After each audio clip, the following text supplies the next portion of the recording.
Karibu mtazamaji wetu katika kipindi chetu kizuri tena cha muendelezo cha elimu leo. Niko na Madam Suzy kama ilivyo kawaida. Tulikuwa na paneli ya kwanza kabisa kuhusiana na maswali ya mdau wetu. Swali la kwanza lilikuwa kwa nini watu wanasahau ndoto? Alafu swali la pili lilikuwa aina za ndoto. Swali la tatu lilikuwa je, ndoto zina ujumbe gani? Kiukweli ni kwamba ndoto, madam, zina ujumbe mkubwa sana. Lakini cha kwanza kabisa, ziko ndoto ambazo ni refresher kama nilivyosema video iliyopita, ni ndoto za kujaribu tu kupunguzia ubongo pressure. Ni kama vile hata simu yako kuna wakati unajaribu kurestart ili irudi katika hali yake tu ya kawaida iweze kufanya kazi vizuri. Tuko sawa? Lakini pia ndoto zina ujumbe mkubwa kwa sababu kuna wakati ndoto ni vile Mungu anataka kuongea na watu wake. Kama unakumbuka hadithi ya Biblia ya Yusufu, kitabu cha Mwanzo, Yusufu aliota ndoto, kumbe ilikuwa ni ndoto ya Mungu inayomtaka baadaye awe deliverer, awe mkombozi, kuwakomboa watu wa Mungu na mateso makubwa ambayo ya njaa yalikuwa yanatokea baadaye. Kwa wewe pia lazima uweze kujua hilo na kuzingatia kwamba ziko ndoto nyingine ambazo ni ujumbe wa Mungu kwako. Yuko mtu mmoja aliota ndoto ya kwamba amekutana na mtu fulani mbaya, alafu yule mtu akamchoma na kisu. Lakini alipuuzia, kumbe ilikuwa ndoto nzuri, ujumbe kutoka kwa Mungu. Baada ya miezi mitatu baadaye alifanyiwa jambo baya sana na mtu yule yule, ndo akakumbuka sasa, akasema kweli niliota ndoto siku moja. Kwa hiyo ni mambo ya kuzingatia, usije ukasahau. Lakini kwenye ulimwengu wa giza pia kuna mambo ya kutisha, Madam Suzy. Kwenye mambo ya giza, mambo ya kishetani, kuna kitu tunaita parasomnia. Hizi ni ndoto ambazo mtu anaweza kuota ndoto lakini mwili wake ukawa unatembea. Yaani unaota ndoto lakini unakuta mtu anatembea, anaenda kufungua milango, anataka kutoka. Kijana mmoja miaka ile 1995, siwezi kumtaja kwa majina, na sasa nasikia ni marehemu, aliota ndoto anacheza mpira, alafu akajikuta yupo kwenye nafasi ya kufunga goli. Sasa unajua ili ufunge goli unapiga shuti kali. Kwa hiyo akajikuta kwenye ndoto usiku anapiga shuti kali ili afunge goli, madam. Kumbe anapiga ukuta. Anakuja kuamka asubuhi anasikia maumivu makali.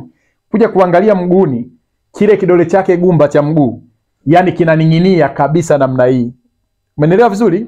Sasa wazazi wanaanza kumuuliza, umefanya nini? Anasema nimeota ndoto nacheza mpira na nimejikuta napiga shuti nifunge. Ndio kilichotokea. Wamemkimbiza hospitali ya mkoa wa Morogoro. Kufika pale madaktari wakasema hiki sio kidole cha operation, ni kukitoa. Miaka hii michache tu iliyopita nimekutana na dada yake ya huyo kaka. Anakuja kuniambia yule kaka yake pia alishafariki.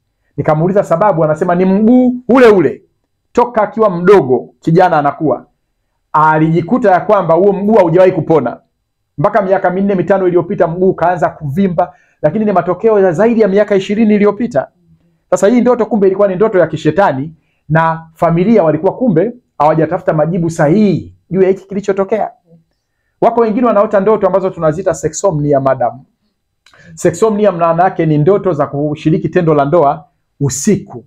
Na mama mmoja aliniambia kila ikitokea anaota ndoto anashiriki tendo la ndoa usiku na mwanaume asiyemjua, akiamka asubuhi huwa anagombana na mume wake. Sasa imefika mahali mpaka sasa ameanza kukumbuka kwamba hizi ndoto nikiziotaga tu nini kinafuata baadaye. Mama mmoja aliniwaambia siku moja aliota ndoto amekutana na mwanamke mwingine, wamekumbatiana.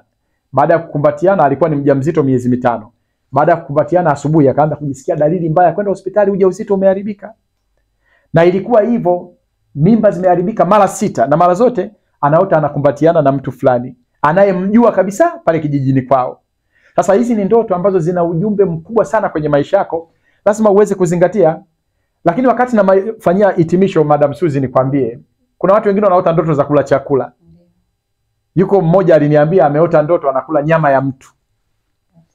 Sasa afadhali wote ndoto unakula samaki kwa mfano, ndoto ya nyama, unakula nyama ya mtu, umekutana na hiyo nyama wapi ili tuseme ni ndoto ya kawaida? Sio ya kawaida hiyo. Kumbe maana yake ni mikosi inaingia kwenye maisha yako kupitia ndoto.